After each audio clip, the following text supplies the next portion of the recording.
So sometimes people get involved in e-commerce projects where the start of that project is a negative. Yeah. And what I'd really like to have a conversation with customers and opportunity and merchants is to have a conversation talking about the positive. How can e-commerce, which is now commerce, and in my world there's no differentiation between e-commerce and commerce, and how we can look at how we can evolve their business, do something new, do something positive.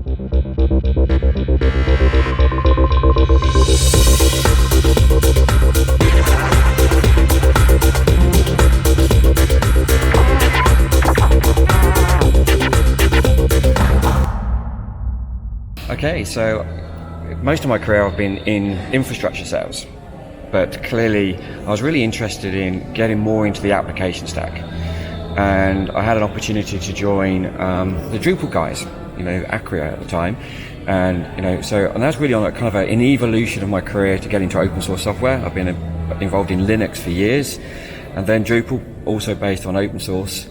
I was involved in projects with those guys, and I bumped into Magento. We started doing projects together where we were running Magento Commerce as a back end to Drupal, and then over some time the Magento leadership convinced me to go and join Magento, and here I am.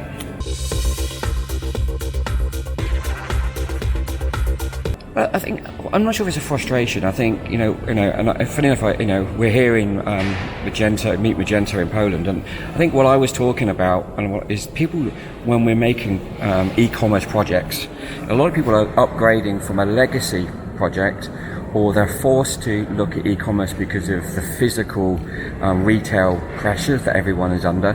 So sometimes people get involved in e-commerce projects where the start of that project is a negative. Yeah. And what I'd really like to have a conversation with customers and opportunity and merchants is to have a conversation talking about the positive. How can e-commerce, which is now commerce, and in my world there's no differentiation between e-commerce and commerce, and how we can look at how we can evolve their business, do something new, do something positive, drive more revenue, drive better experiences, drive better customer retention. I like to look at what is the new incremental value we can bring to those organizations, as opposed to having to react to a negative in the retail market. Yeah, I think, consumers have really changed, that our demands are, completely different. I can remember, personally, if I look at, the evolution of Brian as a shopper, and I can remember, when I was younger with my parents, I remember one story I'll share with you. I went to a local butcher shop with my mum and dad, and I used to walk in that shop, and that butcher would know who I was, and literally know that I like sausages. I like pork and apple sausages. And that was a real experience, to the fact that, possibly 40 years later, I can still talk about it. That was an experience. And then shopping almost changed. It became much more convenient, these big out-of-city retail parks came up, and it was about, driving, greater choice, which the choice for now is enormous, and very economic. But now people are have demand. Choice is a given. Absolutely, really robust and good value pricing is a given. So that whole experience that maybe when I was a child I remember is now what's driving my spend. And if you look at millennials, we will now probably spend more money on experiences than we do on a physical device or physical object. I'll give you an example, which I use. I'm a coffee snob, frankly I learned that from my wife. But the issue with coffee, you can make a cup of coffee at home probably for 10 cents or 10 euros or what, very, very small amount of money in the scheme of things. But we all go and pay, 5 euros for a coffee, £5 for a coffee, $5 for a coffee, and we sit down and enjoy that experience in a very different way than throw something in your cup and put hot water on it. So that experience is driving behaviour. And of course now the challenge for us as we transform our businesses digitally is to provide that same experience in a digital medium that we expect in a physical medium. So it's amazing creative, very engaging creative, awesome content that's delivered to you irrespective of where you are and what device you're engaging with me from.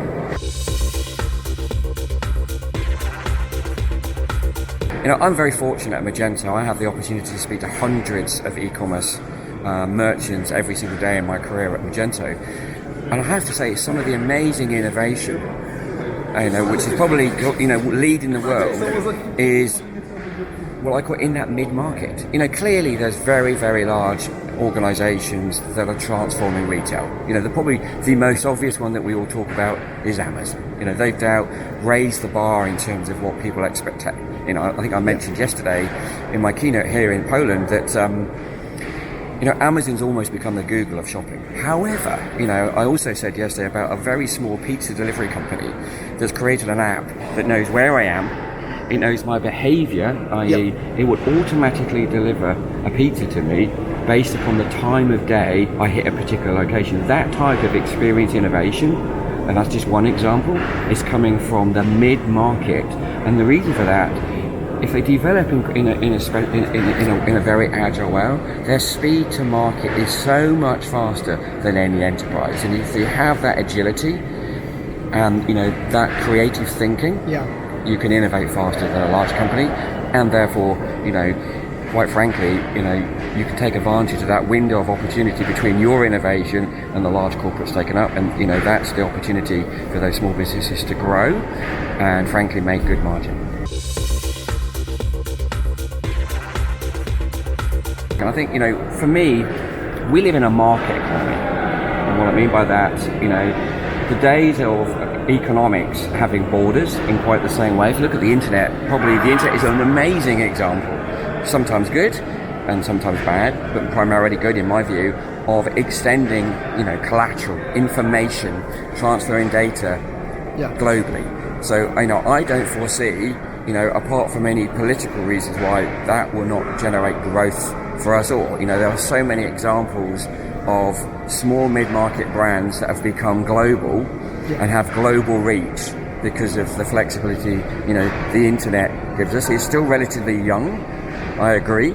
So I think, assuming that you have, great customer experiences that are relevant to the market, I used some humorous examples here in Poland yesterday. I think the opportunities for businesses to grow internationally, despite the global political tensions that are potentially upon us, is still an opportunity that most merchants are seeing and seizing.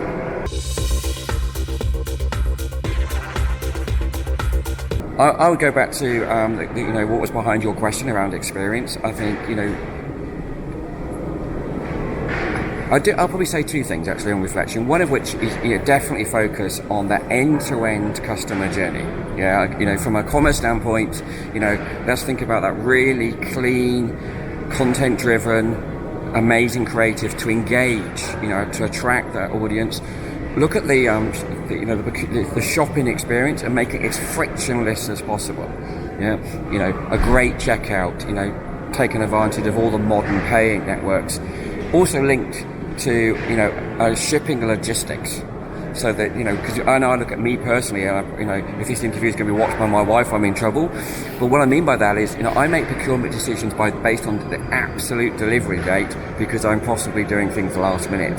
So you have to look at that integration, so you've got the whole customer journey integrated. I would certainly recommend that, because I think they become the most engaging experiences, and then you also want people to come back again and again and again. And if you've got a great experience, we all probably know, if we go to a great restaurant in our local town and they give you great food with great service, you go back.